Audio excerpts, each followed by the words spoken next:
Shalom Bapak Ibu Saudara-saudari dimanapun berada. Kembali berjumpa dengan saya Pendeta Yakub Sulistyo.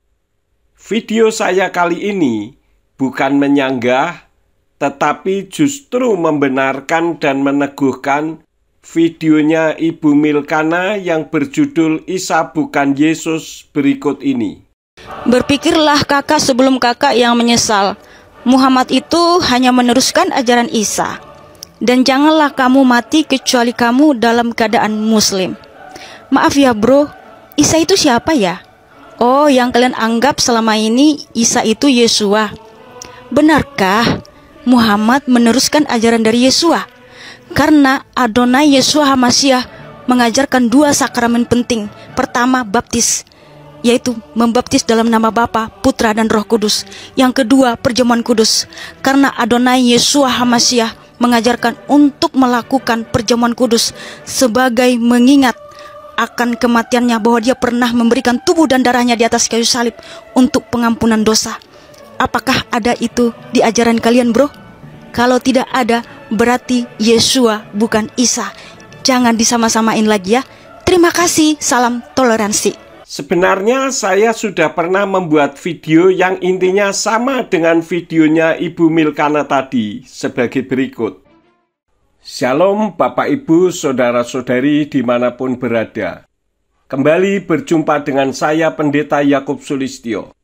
Video saya kali ini berjudul Isa Bukan Yesus, karena banyak orang berpikir dan mengira kalau Isa yang ada di Quran itu Yesus yang ada di dalam kitab sucinya orang Kristen yang nama aslinya Yeshua, di mana Isa itu satu pribadi yang sama dengan Yesus, yaitu Yeshua nama aslinya.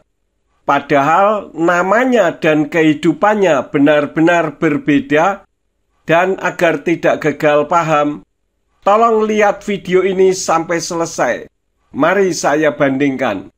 Yang pertama, di dalam Quran, Isa dilahirkan di bawah pohon korma. Hal itu tertulis di dalam Quran surat 19 Maryam ayat yang ke-23. Sedangkan di dalam kitabnya Kristen, Yesua dilahirkan di kandang hewan. Terdapat di dalam Lukas 2 ayat 6-7. Yang kedua, Isa itu anaknya Maryam, saudaranya Harun. Tertulis di dalam Quran surat 19 Maryam ayat yang ke-28. Sedangkan Yesua itu anaknya Maria yang dalam kitab non-kanonik yaitu Proto-Evangelium of James dalam tradisi Kristen Katolik dan Ortodoks Timur mengidentifikasi ayahnya Maria sebagai Yohanes atau Yoakim dan ibunya Maria bernama Anna.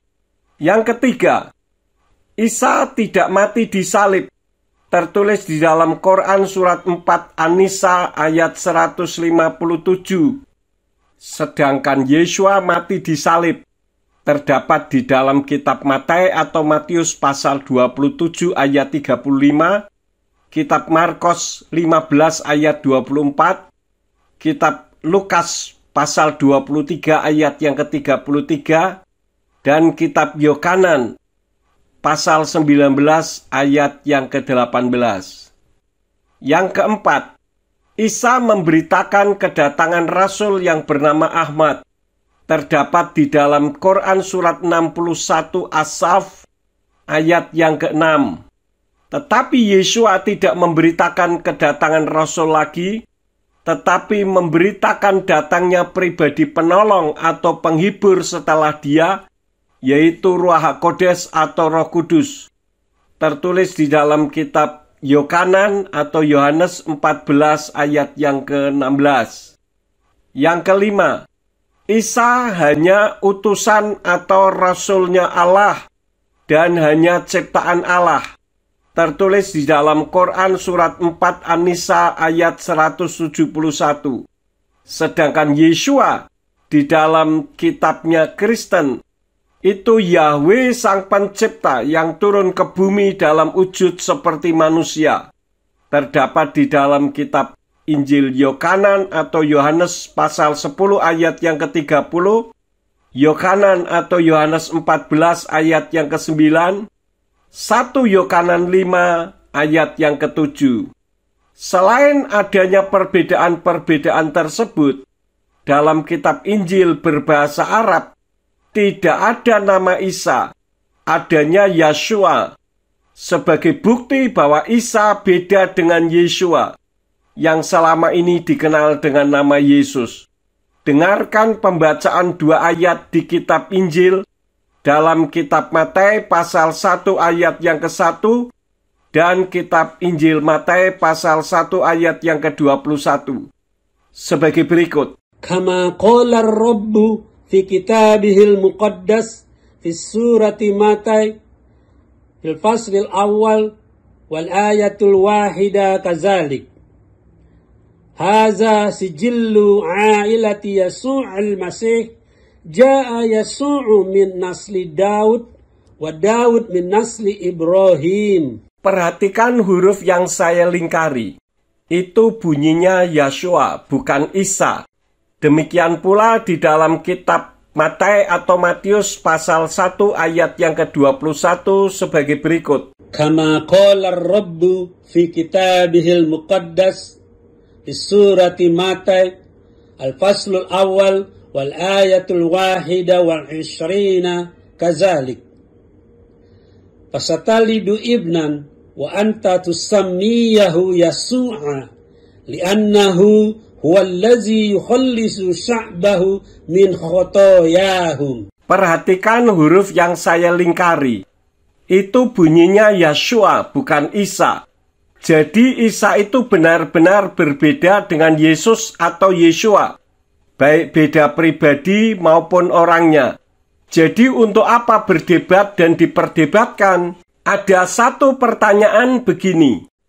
Bagaimana dengan banyaknya kesaksian orang yang tadinya membenci kekristenan, tetapi ditemui Isa yang mengaku sebagai Sang Juru Selamat, lalu menjadi Kristen? Padahal Isa di dalam Quran bukan Tuhan. Jawabannya, karena Tuhan itu mengetahui ketidakmampuan atau keterbatasan pengertian manusia. Memang ada orang-orang yang membenci kekristenan karena takut masuk neraka, seperti Rabi Saul atau Rasul Paulus yang menganiaya pengikut Yeshua dan Tuhan menangkap di tempat yang menurutnya jalannya benar. Amsal 2 ayat 1-2 mengatakan, "Hai anakku, jikalau engkau menerima perkataanku dan menyimpan perintahku di dalam dirimu, sehingga engkau mencondongkan telingamu kepada hikmat, engkau akan melapangkan hatimu kepada pengertian." Akhirnya Rabi Saul menerima pribadi Tuhan yang dimusuhinya. Namun Tuhan tidak pernah memaksa. Dia hanya berdiri di depan pintu hatinya untuk mengetuk. Jika membukakan pintu, maka Tuhan akan masuk dan makan bersama, sesuai dengan apa yang tertulis di dalam kitab Wahyu pasal 3 ayat yang ke-20. Makanya, sudahi perdebatan yang tidak kunjung usai, karena warna merah jangan dikata putih, dan warna putih jangan dikata merah. Berjalan saja di relnya sendiri-sendiri, dirajut di negara kesatuan Republik Indonesia yang kita cintai bersama ini, sehingga menyatu seperti bendera merah putih yang warnanya tidak bercampur, tetapi menyatu sebagai Bhinneka Tunggal Ika kebanggaan kita semua. Jika tidak sama, tetapi disama-samakan atau dipaksakan untuk sama, yang Islam akan membenarkan diri, yang Kristen juga akan membenarkan diri juga, tetapi sesuai dengan apa yang diyakininya masing-masing, dan memaksa keyakinan orang lain untuk mengikuti keyakinannya. Akibatnya hanya perdebatan abadi seperti yang terjadi selama ini. Tidak usah menolong Tuhan, karena kitalah yang seharusnya ditolong Tuhan. Memang antara Kristen dan Islam itu total berbeda. Jadi beda tidak perlu disama-samakan. Yang penting berjalan di relnya masing-masing dan sebagai sesama anak bangsa di Negara Kesatuan Republik Indonesia ini. Namun kan tidak berarti harus bermusuhan. Itulah makna Bhinneka Tunggal Ika. Jadi tidak perlu ada perdebatan lagi. Pelajari saja kitabnya masing-masing untuk mempertebal keyakinannya. Jangan membahas kitab yang tidak diimani, sedang jika ditanya balik tentang kitab yang diimaninya, tidak bisa menjawab. Lalu murka menyala-nyala dan lapor polisi karena dianggap menistakan agamanya atau keyakinannya. Saya yang sering dianggap kafir, ya tidak masalah lah, karena yang dimaksud kafir menurut kitab suci saya juga berbeda dengan kafir yang biasa didengung-dengungkan orang yang suka berdebat. Kafir menurut kitab suci saya itu bangsa-bangsa lain selain bangsa Yahudi yang disebutnya Goyim. Nih, saya tambahkan bahwa surganya yang tertulis di Quran juga beda dengan yang tertulis di kitab sucinya Kristen. Silahkan di-pause videonya dan catat ayat-ayatnya, lalu dibaca untuk membuktikannya. Jadi tergantung keyakinan masing-masing, mau masuk ke surga yang mana. Demikianlah video ini saya sampaikan agar menjadi wacana bagi Bapak Ibu Saudara-saudari dimanapun berada. Jika video ini memberkati, silakan di-share agar yang lain bisa mendapatkan berkat juga.